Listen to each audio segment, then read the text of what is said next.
This is the eHealth Radio Network, your source for health advice on demand. And now your host, Eric Michaels.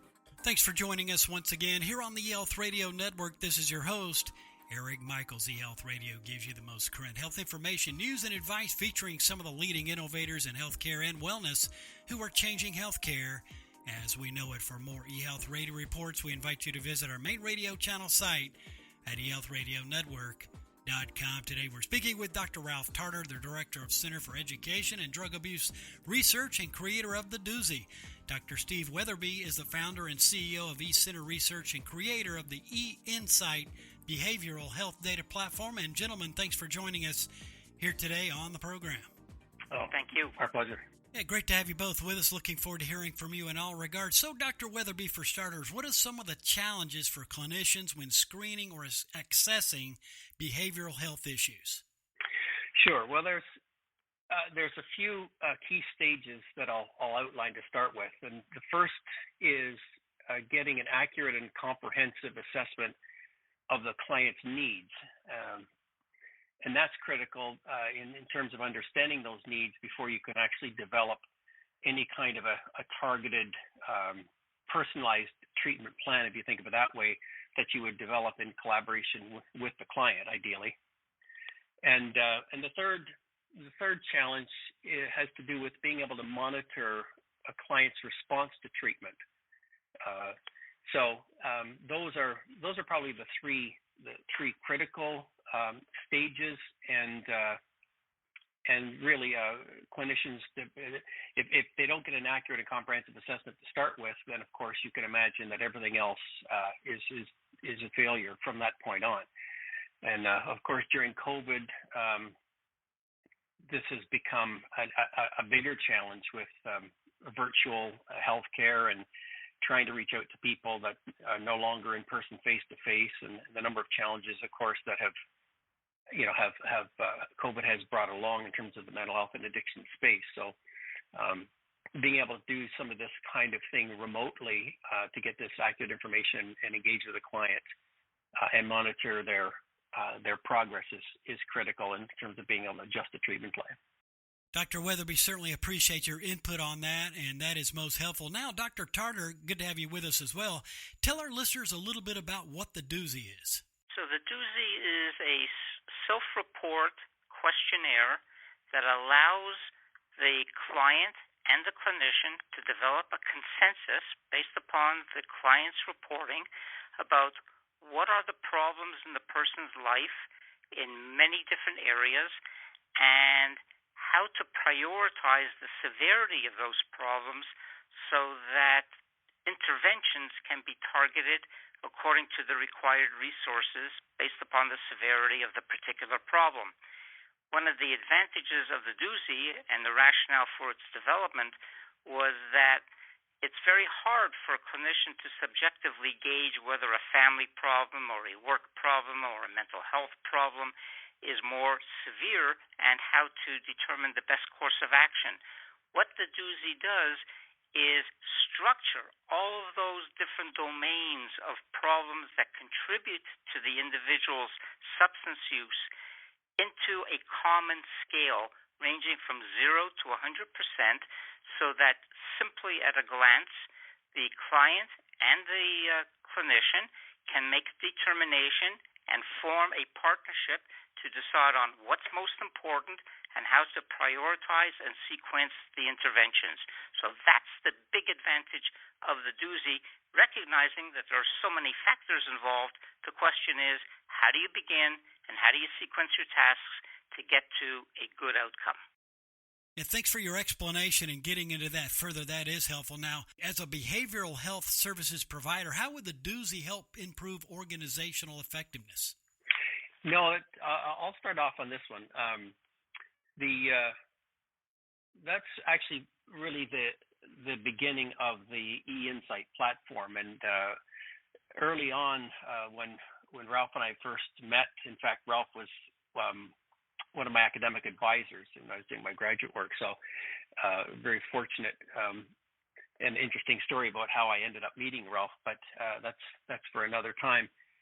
But the eINSIGHT platform, which is a HIPAA-compliant web-based platform, is designed to integrate either with EHR systems or a standalone behavioral health platform that allows an organization to leverage the DUSI and any other kinds of assessments that they're utilizing with clients, but very rapidly leverage the reporting engine in that platform for population outcome monitoring. So the ability to rapidly aggregate the data to look at the population outcomes that the organization is serving, including the ability to rapidly filter based on subsets of that population, whether that be race or ethnicity or sex or a particular program. In other words, if they wanted to look at monitoring the program impact or the effectiveness of a particular program, within a matter of a few buttons to click in filtering, they can slice and dice their data in real time and don't depend on some long and elaborate evaluation process where the data is taken offline and somebody's going to analyze it, and it's 2 or 3 months later before they get back the kind of information that they would need to determine, is this program that we're investing all kinds of resources into for clients effective. And so it also, that information also gives them in real time the kind of information that they'd use to guide the discussions within the organization around program improvement. And I'll give you another more detailed example related to the DUSI, for example. The DUSI is comprised of multiple domains of functioning that all of us have in our lives. So it's looking at each person as unique person in terms of how they function in these particular domains. And one of the reports allows them to drill down as an organization into a particular domain. So let's say it's behavior patterns is one of the domains, and they drill down into that domain. They can see the breakdown of each item, symptoms, behaviors, environmental conditions, that their entire population is the profile of their entire population. Not just a specific client profile, but the ability to look at your population and say, well, this is interesting. 80% of our population, is experiencing anger issues or whatever other symptoms or behaviors are occurring. That alone begins to inform the nature of the programs that organization is going to need, whether it's anger management or cognitive behavioral therapy or whatever that is. The guesswork is taken out of what kinds of programs do we need and how do we monitor that if they're effective. Yeah, one of the biggest organizational challenges faced by every organization in the current healthcare delivery environment is resources and funding. And the challenge with addiction is that it's a lifetime disorder. Addiction or drug and alcohol dependence, whatever we call it, it's lifetime. And consequently, we have to find a way for organizations to be able to sustain the level of commitment to prevent relapse, to provide continuity of care, and to be able to at least gather the information so that if an individual is in an impending relapse, that there is justifiable reason to reintroduce the person to treatment. So one of the things that the DUSI can do through remote assessment, because it's designed to do that, is allow organizations to have, at virtually minimal cost, long-term, indeed lifetime interaction and association with that client, much as AA and NA and other fellowships do, but in this case through the professional provision of services. So the DUSI organization, if you will, the system, maps to organizational needs and addresses a major limitation that organizations have due to funding that constrains the longevity of treatment. The DUSI gets around that to a very large extent. Dr. Weatherbee and Dr. Tarter, really appreciate all you're doing in the space and for well informing us so far today. We are speaking with both Dr. Ralph Tarter, the Director of Center for Education and Drug Abuse Research and creator of the DUSI. Dr. Steve Weatherbee is also the founder and CEO of eCenter research and creator of the eINSIGHT behavioral health data platform. They both have joined us here today on eHealth Radio's addiction prevention and health news channels, a part of the eHealth Radio Network. Now, another question, addiction rates and related deaths due to overdose seem to be on the rise, and I don't know if that's because of COVID or not, but is it possible to improve early detection of people at risk of addiction? Let me take that one because it taps exactly into the reason the DUSI was developed. Because it's self-administered, can be taken online, and there are short and longer-term versions of it, it's easy to get monitoring information.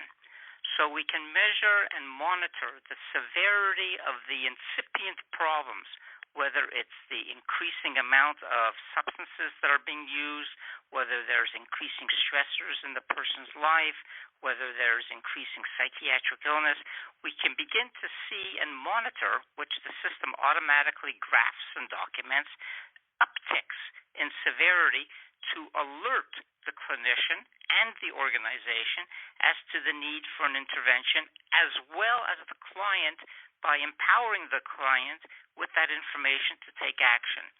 Now, much of my work through my 40-year career in this field has been to identify kids who are at high risk, and we just published a paper on this topic actually in the Journal of Pediatrics showing that in 16-year-old kids we can predict with over 80% accuracy which ones will develop an opioid addiction at age 25. And you mentioned opioid overdose, which is the main problem, but as you can see, by collecting the correct amount of information, and in the appropriate amount, we can aggregate it to make accurate forecasting. So to that extent, the answer to your question is yes to predicting who will develop a disorder, and yes, we can monitor and predict incipient risk for overdose.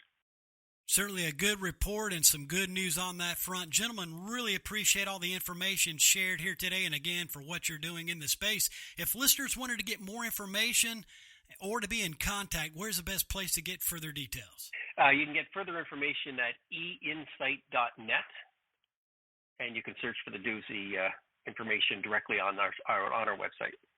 And I can be reached for any background or scientific information around that at Tarter, Tarter, at pitt.edu. And, of course, we'll leave a link within the show notes of this broadcast to further aid as well. Before you go in conclusion, any closing thoughts, a final word, or anything else we should be aware of along the lines of our conversation today? Well, like you pointed out, the problems are increasing, and as the number of drugs that have addictive properties keep increasing in number, and the age in which they get to be used by kids seems to be decreasing, we are faced with a problem that's not going away, and one practical tactic in which we can begin to address this problem is through accurate measurement and monitoring of the factors that contribute both to the risk for and the development of addiction. That's what the DUSI does, and that's what the eINSIGHT organization is dedicated to. Thank you so much for those concluding remarks. And Dr. Tarter and Dr. Weatherbee, all the best. Thanks so much for joining us here today on eHealth Radio. It certainly was our pleasure. Thank you. Thanks very much. Again, we've been speaking with both Dr. Ralph Tarter, the Director of Center for Education and Drug Abuse Research and creator of the DUSI, as well as Dr. Steve Weatherbee, the founder and CEO of eCenter Research and creator of the eINSIGHT behavioral health data platform. And for all the details, simply visit eINSIGHT.net. And again, this has been your host, Eric Michaels, and we do thank you for your continued support of the eHealth Radio Network. Join us again soon for another episode that will help further expand your knowledge on those things that are important to your health and wellness. For more eHealth Radio reports, we invite you to visit our main radio channel site at eHealthRadioNetwork.com. And as always, we do thank you for tuning in. Thanks for tuning in to the eHealth Radio Network. For more information or to subscribe to this podcast, visit eHealthRadioNetwork.com.